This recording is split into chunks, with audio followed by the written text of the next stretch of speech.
clearing over the next couple days, but as we get into LA, even parts of Orange County and our coast, that cloud cover pretty persistent for us. Temperatures also continuing to rise, low 80s for us today, but look what comes our way tomorrow. As we head into Sunday, we're going to see even warmer temperatures coming in 87 degrees, so not quite to the 90s yet, but you are very close. And our deserts, you're going to see well into the 90s. Our low deserts especially, we're seeing some areas get as hot as 114, but that is going to be some pretty remote areas. Most of us, even in Palm Springs or in the clear, are not going to see temperatures that extreme. Temperatures still in the triple digits. 90s as we get close to the coast. And here's why. We've got this ridge of high pressure that's just starting to move through Southern California, but it is going to build as we head into your Sunday. So Sunday, tomorrow, Los Angeles, here's those high 80s we talked about.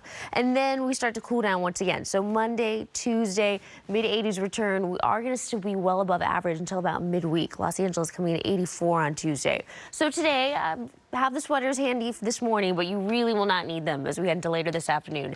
89 in Covina, Pasadena, you're coming in 87. A little bit cooler by the coast. You're seeing temperatures in the 70s. 76 for you in Long Beach, 76 in Malibu, and Thousand Oaks coming in just a tad warmer. You're at 79. So Los Angeles, Orange County, 80s for your Sunday. You start to dip as you head into the work week, though. Look, here's that gradual cool down we talked about. Morning clouds, afternoon sunshine, continuing to cool as we head into the end of the week. So overall, going to be a nice week out there. We've just got a very hot weekend ahead. Valleys, Inland Empire coming in 90s for your Sunday. And look at this. You stay in the 90s until midweek. The cool down really not coming until Thursday for you. Along the coast, nice and cool. Temperatures in the 70s all week long. Morning clouds, afternoon sunshine. All right, mountains. It is going to be warm out there this weekend. Temperatures in the 80s. You start to cool as we head into your Monday. And then our deserts. We mentioned those triple digits. Palm Springs, 114 this weekend. Coming in 102 for our high deserts. So Tony, Irene, I want to say a taste of summer, but I don't think it's a taste. We're really feeling some warm temperatures. Yeah, it's pretty warm out there. Feels like summer already. Shayla, thank you. Now let's take a look at some of our headlines on this Saturday morning. A military parade set to take place in Washington, D.C. today. Why the parade has been controversial, plus the security preps being made. Nationwide protests are planned for today, coming after a week of non-stop protests here in L.A., spreading into Orange County and Riverside. What to expect today as people head to the streets for what's being called No King's Day. And shows and sporting events will be impacted this weekend in downtown L.A. Are your plans still happening? Plus the curfew you need to know about. Now, Southern California's news leader, ABC 7 Eyewitness News. Good morning. It's 5 o'clock on your Saturday. I'm Irene Cruz. And I'm Tony Cabrera. Preparations are now underway for a massive military parade set to bring thousands to our nation's capital. It's to celebrate the U.S. Army's 250th birthday. That also happens to be President Trump's birthday. However, there's been massive pushback against the parade, with many saying it's an overreach of power. We'll have a live report from D.C. coming up in just a few minutes. To counter the parade, more than 2,000 No King's Day protests are expected throughout the country. This is a look at the dozens of protests that are set to take place across Southern California, including Anaheim, West Hollywood, Riverside, and downtown Los Angeles. Ahead of the protests, L.A. Mayor Karen Bass and public safety leaders will hold a news conference this morning to talk about safety measures. One of the biggest rallies and marches is expected at L.A. City Hall. It's been the background to recent clashes between law enforcement and protesters around immigration issues.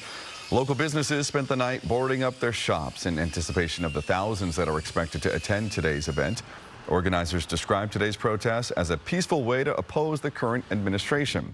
But organizers and law enforcement alike hope today's rally will be peaceful. We're still fighting for our rights. We're going to hope for the best and hope that the faith-based leaders who have really been at the forefront trying to tell people, please, please, please do it with peace. The downtown curfew will still be in effect tonight to try and prevent any looting or people causing damages to buildings and businesses. Well, if you're heading to downtown LA this weekend, the late night curfew has been extended, which could affect several events. Hamlet's performances at the Mark Taper Forum today are canceled because of the No King's Day protests. The LA Philharmonic has canceled concerts, and museums in downtown LA have also changed their hours or decided to close for the weekend. However, tonight's concert at the Peacock Theater will go on, but guests must leave the curfew zone at the conclusion of the event. Los Angeles is our home. The Music Center is part of the fabric of Los Angeles. We are in a difficult time, but we truly believe the arts heal and the arts make people's lives better. So when it's safe and when you feel safe, please come. Please come and experience the joy you can only experience in a live arts performance. Dodgers fans should plan ahead. The game against the Giants is within the curfew zone, and the Dodger Express might be impacted. At SoFi Stadium, the Gold Cup opener between Mexico and the Dominican Republic will go on as scheduled. LA Mayor Karen Bass says there's no end date for the curfew, which remains in place due to the looting and vandalism that has occurred during some of the protests. Yesterday, Bass was joined by nearly 30 congressional and state legislators to call for an end to the immigration raids that are sparking the protests. What happened to the goal of violent felons, gang members? What happened to that? Los Angeles is about diversity, is about embracing the immigrant population, is about celebrating the fact that there are sectors of our economy that frankly would not function if it was not for immigrant labor.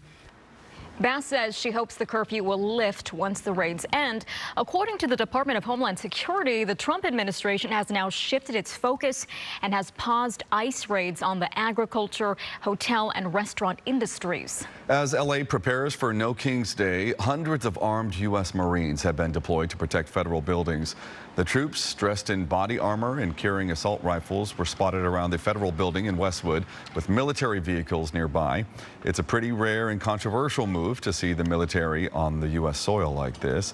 With No King's Day underway today, there's real concern about the potential for violence. In Washington, D.C., concerns over severe storms are looming over the military parade planned for today in honor of the Army's 250th anniversary. The parade coincides with President Trump's 79th birthday. ABC's Perry Russum joins us live from Washington this morning with the latest. Perry, good morning. Good morning. Big day here in Washington with the festival and parade. Right now we are along the National Mall. Security is tight. Protests are expected, but the Secret Service is calling this the most secure place on earth. This morning, as many as 200,000 people expected in Washington, D.C. to celebrate the 250th